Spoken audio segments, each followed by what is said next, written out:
I'm the coordinator of alumni enrichment at the UNC General Alumni Association. And I'm really excited today. We're going to hear about digital networking with our career coach, Catherine Tuttle. Before I turn it over to her, I just want to give a quick plug for our awesome collection of career resources. We can drop some links for those in the chat, and we have some webinars and some articles on there. So there's definitely some resources there you can check out as well. Additionally, for our GAA members that are joining us today, don't forget that you have access to Catherine's expertise, and we certainly encourage you to schedule a career coaching session with her. So we can put links in the chat for all of those things. Big thank you to our GAA members for your membership dues, making events like this possible. And I guess I can go ahead and turn it over to you, Catherine.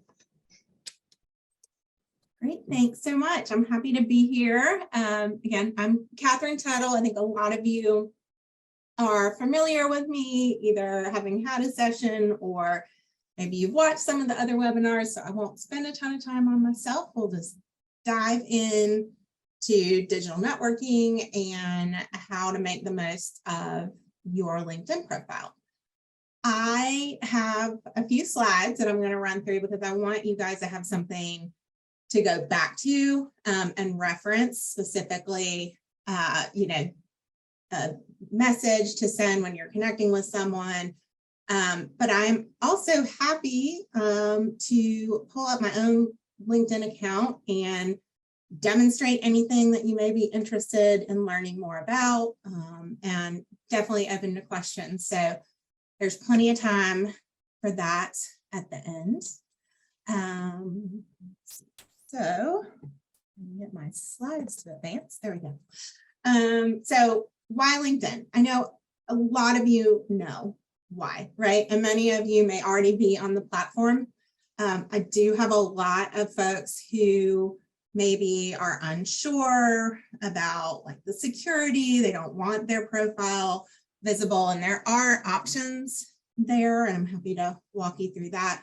But with 50 million companies and 90% of recruiters on the platform, it is essential that you have a presence there, whether you are an active job search, meaning you are applying to things, or a passive job search, meaning you are currently in a position but would be open to opportunity, right? This is where people go to find people that they may be interested in engaging in a job search. So the stats vary.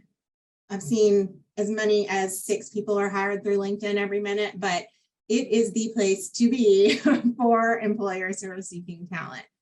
And you may also have noticed that when you Google yourself or someone else, your LinkedIn profile and your photo are what come up first 90% of the time. That is because Google is periodically reviewing the member directory within LinkedIn and using that information in the search process. So let's make sure that we have the best first impression when someone finds you either through the site or through a Google search. So there's a few things that we need to have in order to maximize our visibility on the site. The first is a photo. Studies have shown that people spend up to 90% of their time looking at your photo. It's just human nature. They want to look at you, and only you, not you and your dog or you and your wife, but just you. They want to see you smiling back at them. It doesn't have to be that stuffy gray background anymore. It really can be more laid back. I would recommend dressing for the role that you are in or want to be in. If you are a lawyer, you probably do want to have a suit on, a more formal look. If you are going into tech or are already in tech, really no matter what function within that industry, you can be a little bit more laid back. So just make sure it's a good first impression. And then it's up to date. I had to update mine recently. I know it's not a fun process to try to find pictures that you feel comfortable sharing with the world, but it really is important that it be you recently. And my picture was about 7 years old, so I needed to get it updated. I say add a background photo because it's a way to show some personality. There's different options that are preloaded. Now you can see I have the Raleigh skyline because that's where I am. Ultimately, I tell you to do this because LinkedIn incentivizes people to have a complete profile. The more sections you have completed and filled out, the higher you will come up in a search. So find a picture or use one of their options. Make sure you have that space filled in. Your headline, which is right under your photo and your name, is also prime real estate, and it's one of the most important search areas. And I will talk about this in a bit, in a couple slides. It's really important that you not just have your current job title, which is what will automatically be put in that place. You have the option to change it, and you want to think about including job titles and also keywords, key skills that people may be searching for. So for me, if somebody's looking for a career coach in the Raleigh-Durham area or wants their resume written, I need those keywords in my headline so that I come up in those searches. Your location is important as well. That is also a key point that recruiters are searching for. In many cases, in an employer's mind, rightly or wrongly, they have an idea that they want somebody who's already in the area. Thankfully, LinkedIn has added this open to section, and that allows you to add locations that you would be willing to go to. So it gives you that opportunity to have that location in your profile without being disingenuous and changing your location to California if you're not already there. So definitely maximize that in the open to section if you are willing and ready to move. And finally, I know that given what I do, I have a lot of connections, right? I've been at this for 15 plus years. So as part of my job, I get connected with people through the site a lot. I don't want that to overwhelm you. Some of you may be new to the site. There is, however, this magical kind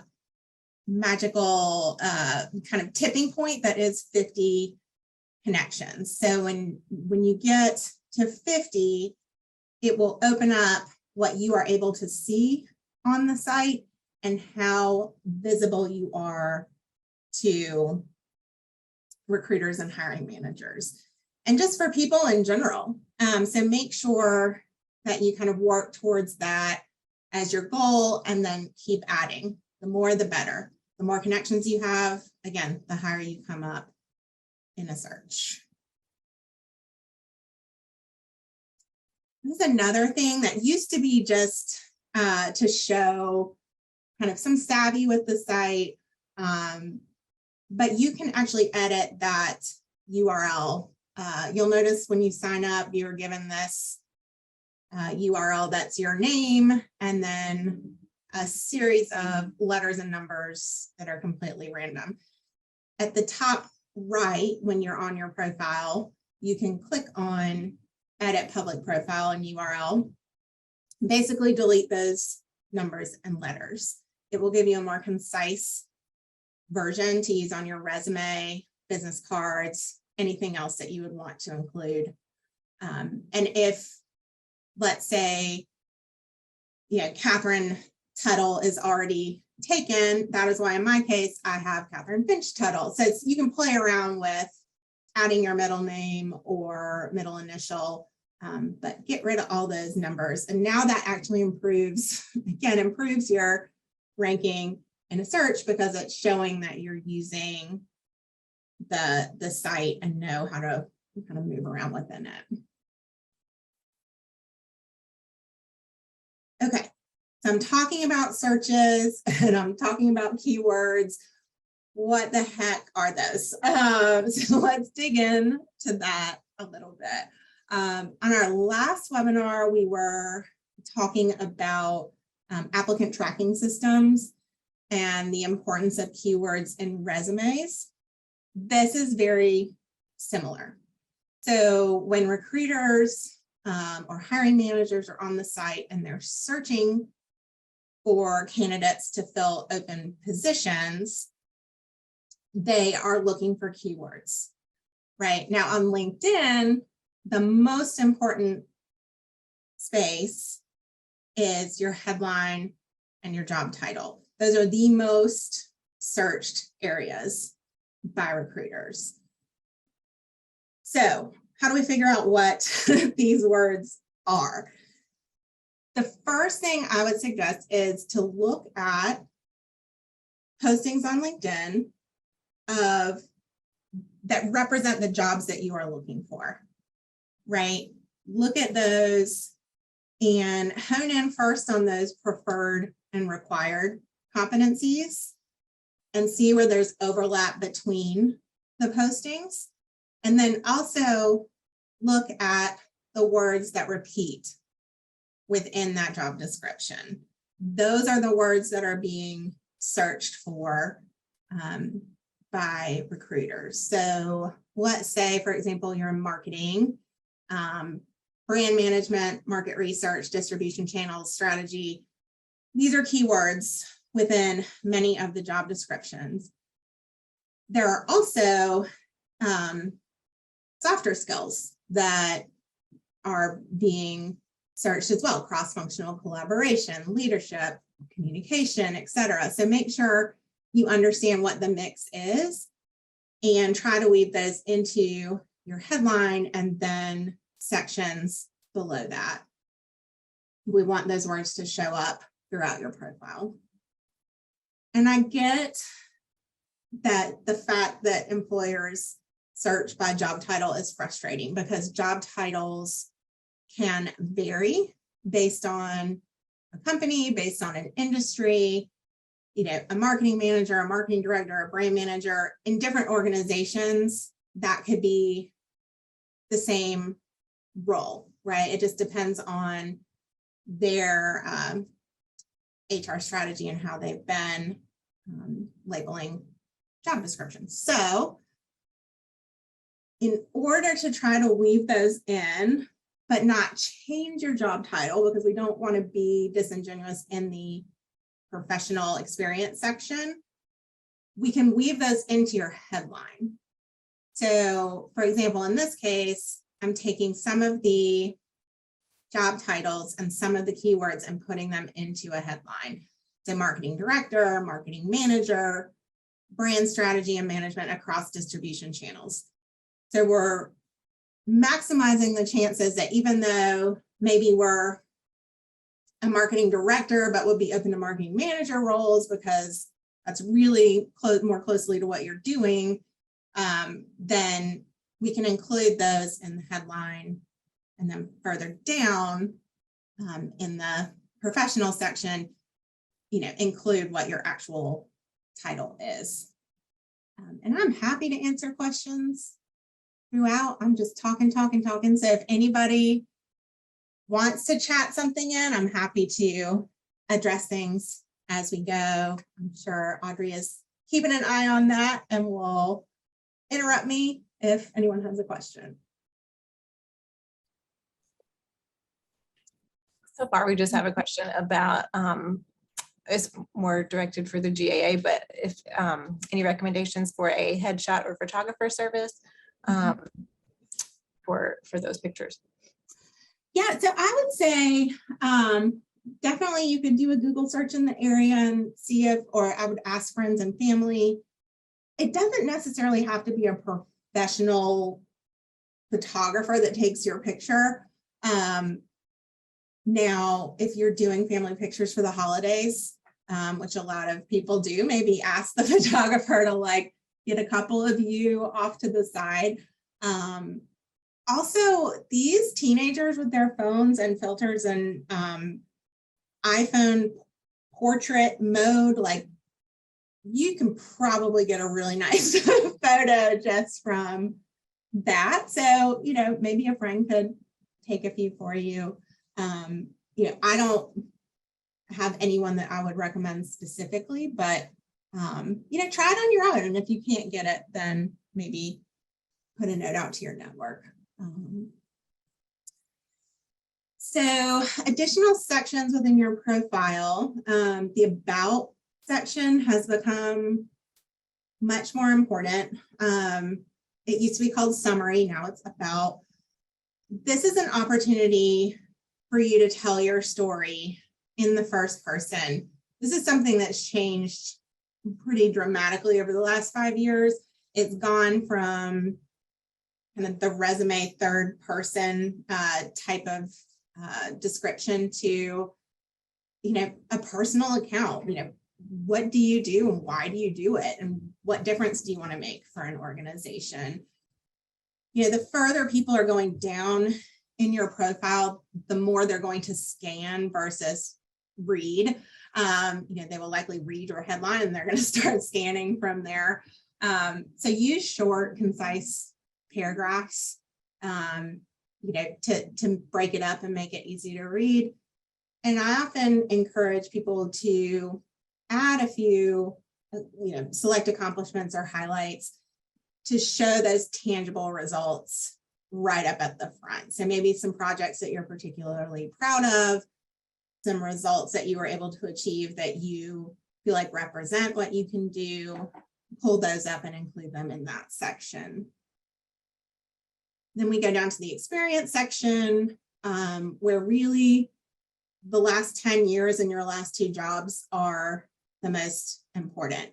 So the, you know, having information under roles from 15, 20 years ago, you know, if it's important to you to show that you worked at ABC News or, you know, that you were in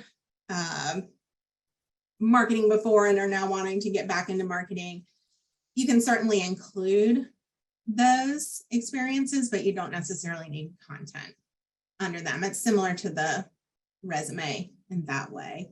And for each role, again, 2 to 3 sentences that you kind of include those keywords and, you know, give an overview of your responsibilities, and then a few accomplishments to back that up.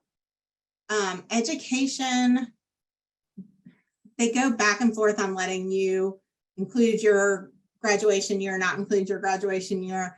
Right now you have the option not to, but if you are a recent grad or you're in that 3 to 5 years of experience, oftentimes recruiters are looking for grad dates within a certain range. So I would encourage you to include them. We also have the skills that now are within each of your experience section. It'll ask you to link at least 5, if I remember correctly, to go ahead and do that with the keywords. And then also at the end where you can add in the skills section, you know, making sure that you have a combination of those technical skills and soft skills. There's also a new feature on LinkedIn called the take a skills quiz, I believe is what it's called, if I remember the wording.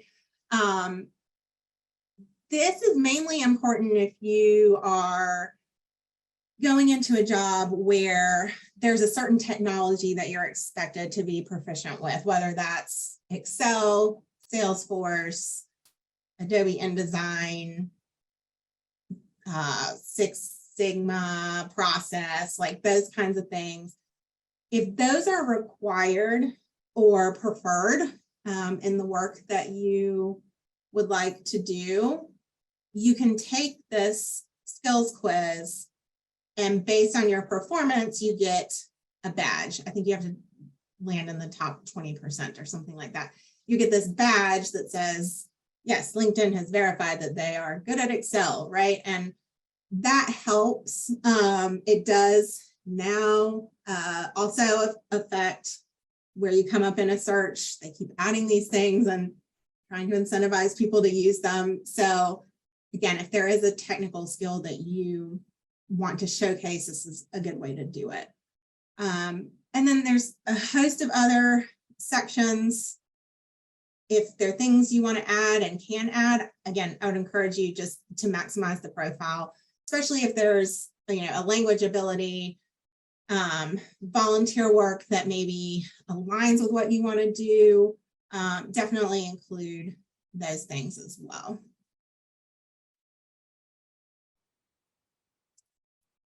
Okay, now we said we would go through identifying contacts, like how to engage people. So there's two main ways that I recommend kind of finding contacts within companies of interest. And you'll notice that I keep mentioning companies of interest. If you go back and watch the job search strategy webinar that's up there, that has to do with how I recommend going about a job search. But let's say you want to work at Red Hat. You can go to their company page, which is what I did here and screenshotted. What I like about LinkedIn is that when you go to that company page, it tells me that I have 6 first-degree connections that work there. So maybe I didn't realize or remember that some of these folks were there. It will also tell you right off the bat if there are other alumni from your school that work there. There's an easy way right off the bat to just see if you have those immediate connections. If you don't, then you can click on people, which I did here, and I put in the search box, University of North Carolina at Chapel Hill. It automatically pulled up 280 employees who went to UNC. And if I were to scroll down, again, happy to show you live after we go through this, you will see those 280 profiles right there. Now, obviously, those people are going to be in a variety of different functions. So, from there, you can add additional words to the search. For instance, if you want to be, if you're in recruiting, you could type in recruiter or talent, which tends to be a keyword there.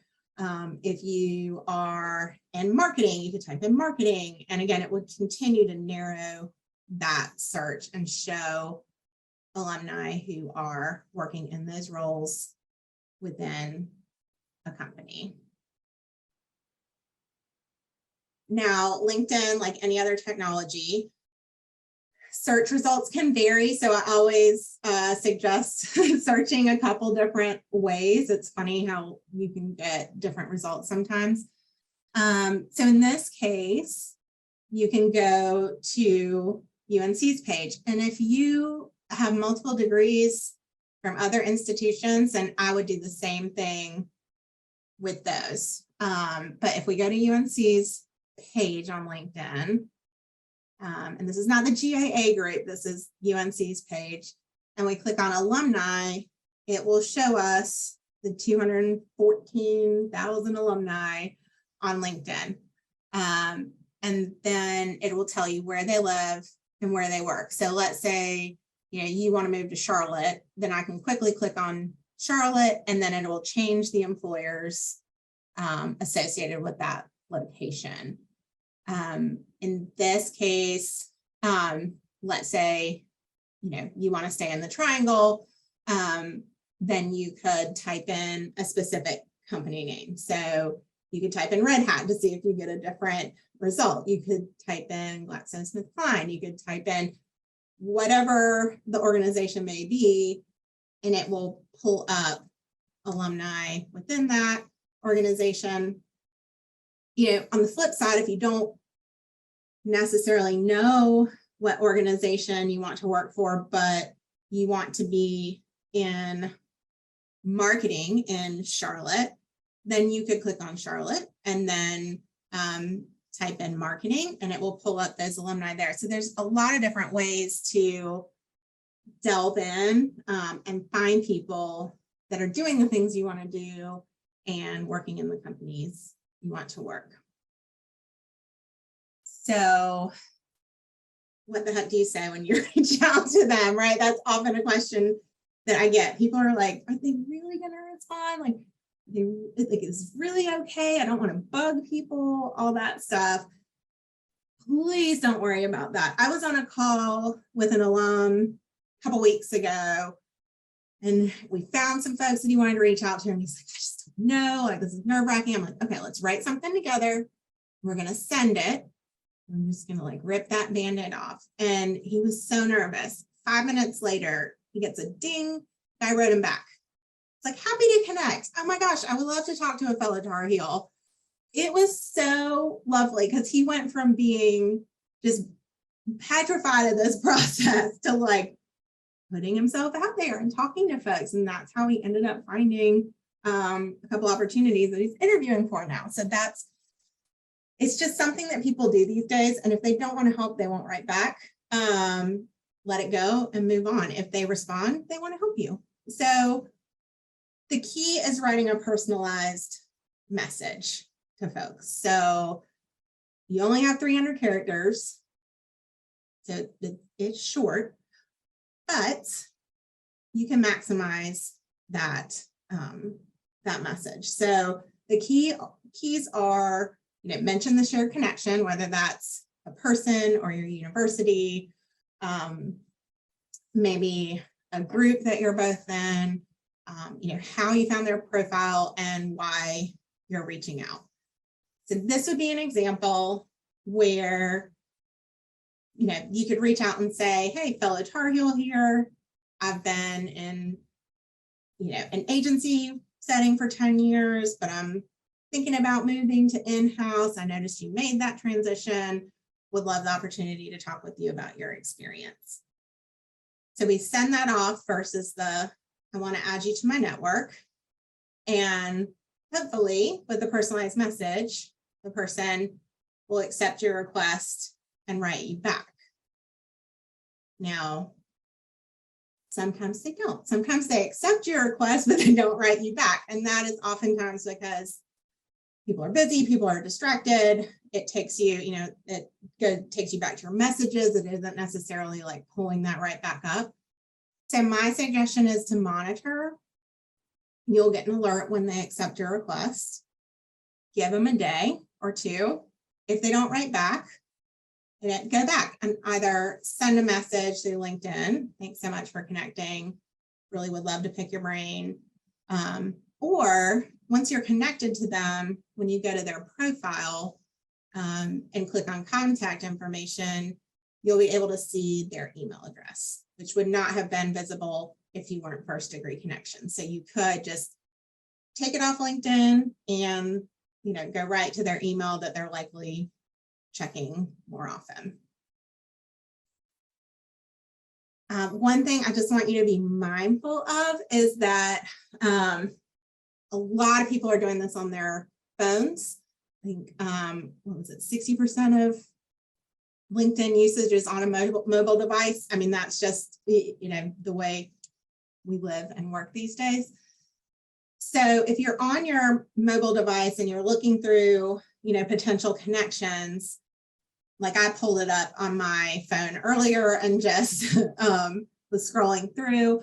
Now, if I click on Nathan, if I click connect off of this general list that shows up on my phone, it will automatically send him, I'd like to add you to my network. It does not give you the opportunity to send a message that's personal. So to get around this, you just have to click on his profile and then click connect. And then it will say, do you want to add a note? And you can write something in there. So a lot of people kind of don't realize that and inadvertently send these generic requests that people likely aren't going to respond to. So just make sure you're clicking through and writing something personal, so you have the likelihood of getting a response. So that's a lot of that's a lot of information. I know it's a lot of information in a short period of time. But I wanted you to have these slides to go back to with some visuals for you to reference when you're updating your URL or writing an email request. I also would love for you to check out the career services page. We have more webinars on this topic and other topics. And then obviously, I know this is personal for a lot of people, so love to leverage your coaching session to help you build out your profile. A lot of times we will do a Zoom meeting, share screens, and like do it in real time, which is fun. I'm happy to take any questions and can, like I said, I'm happy to switch to my LinkedIn and walk you through it in real time.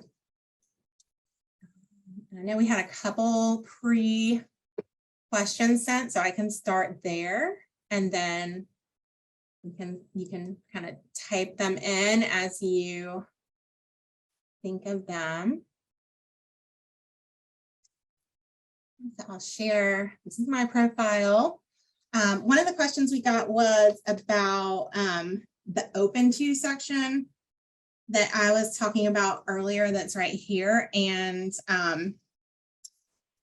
they were worried that their boss would see that they were open to work if they changed that. That's definitely a question that we get a lot about, will my employer be suspicious of me, being active on the site? So within this, let's say I'm interested in finding a new job. Don't worry, Marcy, I'm not. And let's say I'm willing to be on-site or hybrid or completely remote. And this is where I can add a location. So let's say I want to be in, my keyboard's not working today, Charlotte, North Carolina. I can add that. So now I'm willing, since I'm not in Charlotte, this will help me come up in a search with recruiters. You can add when you want to start, whether you want full-time contract. Now, this is the piece that makes it visible. So if I click this, then yes, my boss will see that. And I'll have a big green flag across my profile that says I'm open to work. In general, I don't recommend that, whether you're in an active or passive job search, just because if you're using it from more of a networking standpoint, it can be like a signal that no matter what you write in your message, you want a job. So just avoid that altogether and just say, I want recruiters only to see my profile. And then when I update, updates, okay, not doing that, but when I update, it won't show up on my profile. So we'll then add it to my profile. People gotta love technology when you are doing this. So we'll discard it for now, but it would not put a big green mark on my profile. The other question that I got is around this same topic, which was, will my employer be suspicious if I'm making updates to my profile, like changing my photo or updating my about section? The key here is just to make sure you're not alerting them. If you're connected to your boss on LinkedIn, make sure that your privacy settings are set in that way. So we go to settings and privacy. And we go to visibility. And then we go to where is it? Visibility and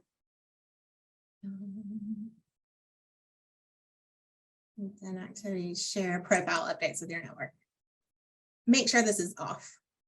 If I turn this on, if it's on, every time I make an update, it is going to alert everyone in my network. So as long as this is off, I could change my profile picture, my experience, anything else, and you won't be spamming your network. So get back to the home page. Any questions that are coming through now? Your timing was perfect. We had one about the open to opportunities button, so I already answered that one. And then we had another one about kind of if circumstances are out of your control and you've switched jobs a lot, is there a way to sort of state in your profile or give the impression that you're not a job hopper, but it's just kind of been circumstantial things? Mm-hmm. Mm-hmm. Yeah, there's a few ways to do that, and that would be a great thing to go through in a one-on-one session because I could better understand exactly what's going on. But so a couple things, and this happens quite often. Let's say you get a new job and you're there 3 months, 4 months, and it's just not working. And let's say you leave or you're asked to leave for whatever reason. In that case, I would simply not put that on, right? So there's some things that it's probably better off that you have a gap than a 3 or 4 month thing that you can't really talk about in a positive way. The other piece of it would be to address it in your about section, and or within the experience section, why you left, right? So let's say you were laid off or there was a merger, left with 30% of the workforce after a merger kind of thing. So lots of different ways to handle it, but I would love for you to set up a time we could dig into your experience specifically. All right. Can you speak to any benefit if there's one for having a premium account on LinkedIn? So I get this question a lot too. So with premium, there are some benefits. You get some in mails, being able to message people that you wouldn't normally message or be able to message. Ultimately, though, there are ways to get around that. I would say activate the 30-day free trial. So what I tell people is go in, get your profile where it needs to be, add as many connections as you can, get that list of target companies, go in and see if you need it, right? Like you may find that you are better connected than you thought, and you can get access to that company through a friend of a friend or that type of thing. If you find that there's people that you are unable to message that you would like to get in touch with, that is where premium can come in handy. And so I would say, get that list together, know who it is you want to reach out to, sign up for the 30-day trial. And if you need to extend it another month, great, but you may be able to get what you need out of it in those 30 days.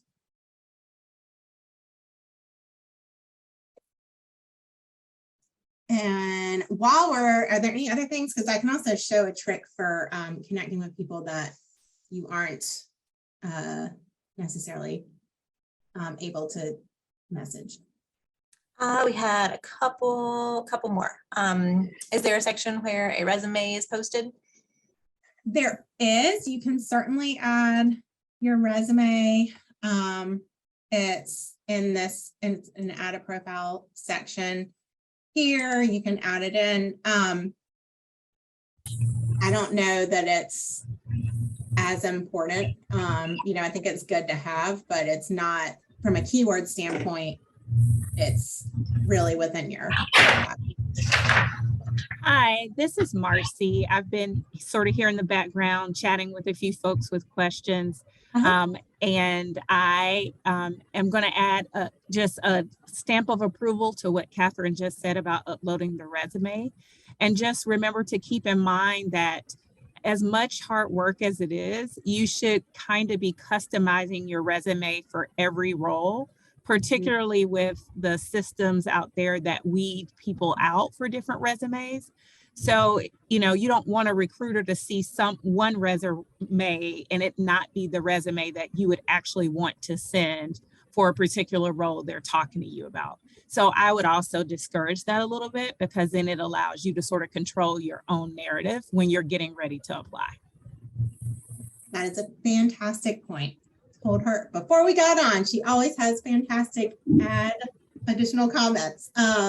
And yeah, to her point too, there are people who are pursuing a couple different paths. And so, you can have a couple different resumes that you customize for those positions. So in that case, it's really about making your profile accessible to both options. That can be very tricky, but you look for the overlap and you highlight that. And then yes, if you move forward with the hiring process, you can send a more customized. Okay.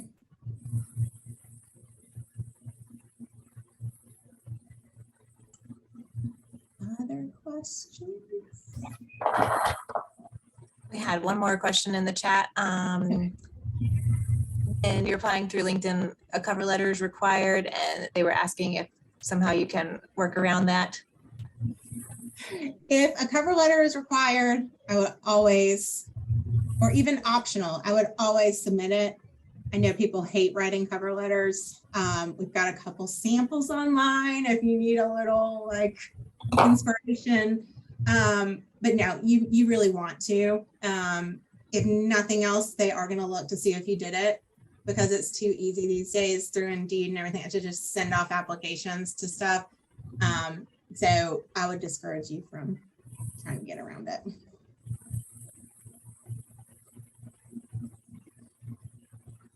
We hit 45 minutes, which is crazy. It seemed to go really fast.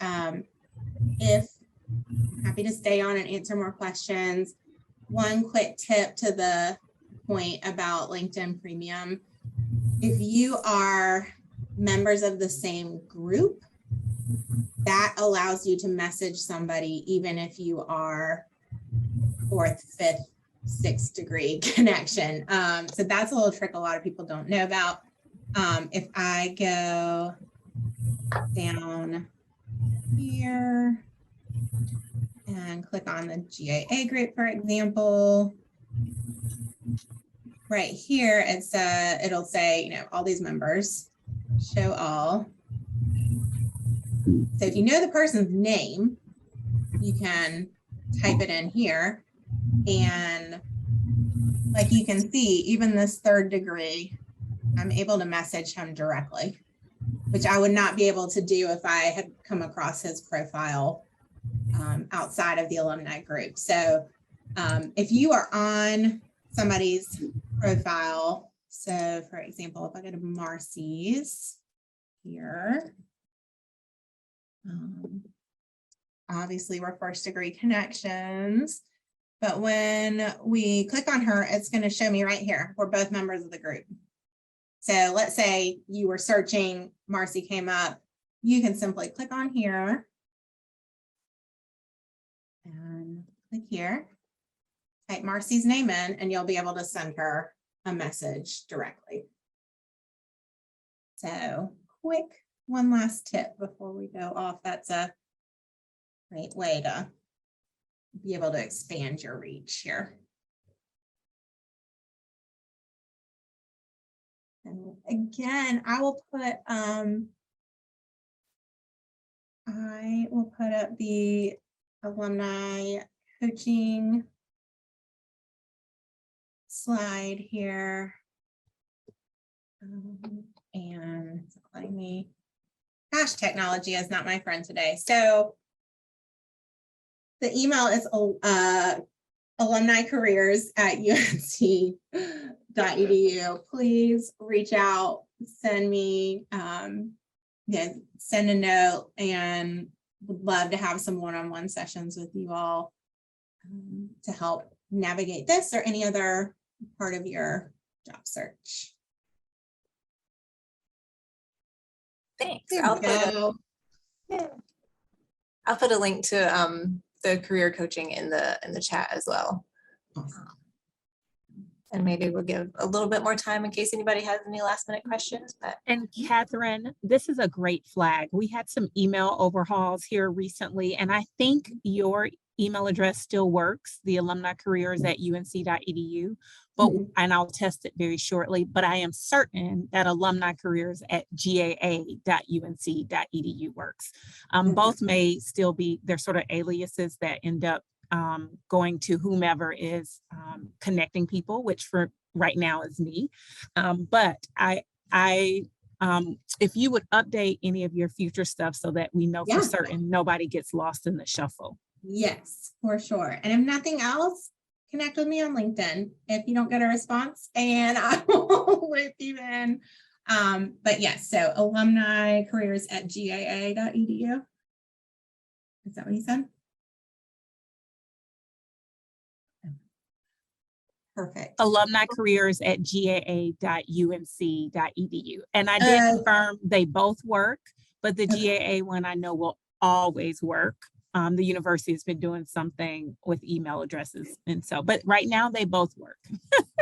Perfect. Well, either way, it was so fun to be here. And this is always a topic that's of interest, and LinkedIn is always changing their different opportunities within the site and how it works. So please feel free to connect with me on LinkedIn and send an email if you want to set up a coaching session. Well, thanks, Catherine. This has been really helpful. Thanks everybody for attending today. Yeah, we always appreciate the expertise. Yes, happy to be here and